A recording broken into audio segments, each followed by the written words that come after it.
اور رسول اللہ صلی اللہ علیہ وسلم کی خدمت میں حاضر ہوا، آپ سے قرآن سنا، چند سوالات کیے، جن کا جواب آپ صلی اللہ علیہ وسلم نے عطا فرمایا تو یہ اسی وقت مسلمان ہو گئے۔ پھر اپنی قوم میں واپس گئے تو لوگوں سے کہا کہ میں نے روم اور فارس کے فصیح و بلیغ لوگوں کے کلام سنے ہیں، بہت سے کاہنوں کے کلمات سننے کا تجربہ ہوا ہے، مگر حضور صلی اللہ علیہ وسلم کی کلام کی مثال میں نے آج تک کہیں نہیں سنا۔ تم مانو میری بات کو اور ان کی اتباع کرو۔ انہی کی تحریک، یعنی یہ انہوں نے جو تحریک چلائی اور تلقین کی، اس پر قوم کے 1,000 آدمی فتح مکہ کے موقع پر حضور صلی اللہ علیہ وسلم کے ہاتھ پر اسلام قبول کر چکے تھے۔ یہ اقرار کرنا اور تسلیم کرنا صرف ایسے ہی لوگوں میں منقول نہیں جو آپ کے معاملات سے یکسو اور غیر جانبدار تھے، بلکہ وہ لوگ جو ہر وقت ہر طرح سے رسول اللہ صلی اللہ علیہ وسلم کی مخالفت میں لگے ہوئے تھے۔ قرآن کے متعلق ان کا بھی یہی حال تھا، لیکن وہ اپنی ضد اور حسد کی وجہ سے لوگوں سے اس کا اظہار نہیں کرتے تھے۔ علامہ سیوطی رحمہ اللہ نے اپنی کتاب میں لکھا ہے کہ ایک مرتبہ ابو جہل اور ابو سفیان اور اخنس بن شریح، جن کا بھی ذکر آیا ہے، یہ رات کو اپنے اپنے گھروں سے اس لیے نکلے کہ چھپ کر رسول اللہ صلی اللہ علیہ وسلم سے قرآن سنتے ہیں، ان کا قرآن سنتے ہیں۔ ان میں سے ہر ایک علیحدہ علیحدہ نکلا، ایک دوسرے کو خبر نہیں تھی، علیحدہ علیحدہ گوشوں میں چھپ کر قرآن سننے لگے۔ تو اس میں ایسے مصروف ہوئے، یعنی ان کو اتنا مزہ آنے لگا کہ ساری رات گزر گئی۔ جب صبح ہو گئی تو سب واپس ہوئے اپنے گھروں کے لیے۔ اتفاقی طور پر راستے میں تینوں آپس میں مل گئے، ہر ایک نے دوسرے کا قصہ سنا تو سب آپس میں ایک دوسرے کو ملامت کرنے لگے، یعنی غلط کہنے لگے کہ تم نے یہ بری حرکت کی ہے، اور کسی نے یہ بھی کہا کہ آئندہ کوئی ایسا نہ کرے، کیونکہ اگر عرب کے عوام کو اس کی خبر ہوگی تو وہ سب مسلمان ہو جائیں گے۔ یہ کہہ سن کر سب اپنے اپنے گھروں میں چلے گئے۔ اگلی رات آئی تو پھر ان میں سے ہر ایک کے دل میں یہ ٹیس اٹھی، یعنی جذبہ اٹھا کہ قرآن سنتے ہیں جا کے۔ پھر اسی طرح چھپ چھپ کر ہر ایک نے قرآن سنا، یہاں تک کہ رات گزر گئی۔ صبح ہوتے ہی یہ لوگ واپس ہوئے تو پھر آپس میں ایک دوسرے کو ملامت کرنے لگے، اور اس کے چھوڑنے پر سب نے اتفاق کیا۔ پھر جب تیسری رات آئی تو پھر قرآن کی لذت اور مٹھاس نے انہیں چلنے اور سننے پر مجبور کر دیا۔ پھر پہنچے اور رات بھر قرآن سن کر جب واپس لوٹے تو پھر راستے میں ٹکراؤ ہو گیا۔ تو اب سب نے کہا کہ آؤ آپس میں معاہدہ کر لے کہ آئندہ ہم ہرگز ایسا نہیں کریں گے۔ چنانچہ پھر اس معاہدے کی پاسداری کی انہوں نے، اور سب اپنے اپنے گھروں کو چلے گئے۔ صبح کو اخنس بن شریق نے اپنی لاٹھی اٹھائی اور پہلے ابو سفیان کے پاس پہنچا کہ بتلاؤ اس کلام کے بارے میں تمہاری کیا رائے ہے۔ اس نے دبے لفظوں میں قرآن کی حقانیت کا اعتراف کیا تو اخنس نے کہا کہ بخدا میری بھی یہی رائے ہے۔ اس کے بعد وہ ابو جہل کے پاس پہنچا، اس سے بھی یہی سوال کیا کہ تم نے محمد صلی اللہ علیہ وسلم کے کلام کو کیسا پایا ہے۔ ابو جہل نے کہا کہ صاف بات یہ ہے کہ ہمارے خاندان اور بنی عبد مناف کے خاندان میں ہمیشہ سے چپکلش چلتی آئی ہے، اور قوم کی سیادت اور قیادت میں جس محاذ پر وہ آگے بڑھنا چاہتے ہیں ہم ان کا مقابلہ کرتے ہیں۔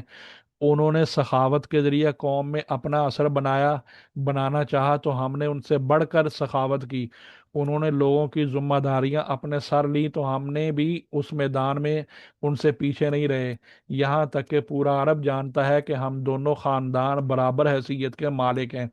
ان حالات میں ان کے خاندان سے یہ آواز اٹھی کہ ہمارے خاندان میں ایک نبی پیدا ہوا ہے جس پر آسمان سے وحی آتی ہے۔ اب ظاہر ہے کہ اس بات کا مقابلہ ہم کیسے کریں، اس لیے ہم نے تو یہ طے کر لیا ہے کہ ہم زور اور طاقت سے ان کا مقابلہ کریں گے اور ہرگز ان پر ایمان نہیں لائیں گے۔ یہ ہے قرآن کا وہ کھلا ہوا معجزہ جس کا دشمنوں کو بھی اعتراف کرنا پڑا، اور یہ سارے واقعات علامہ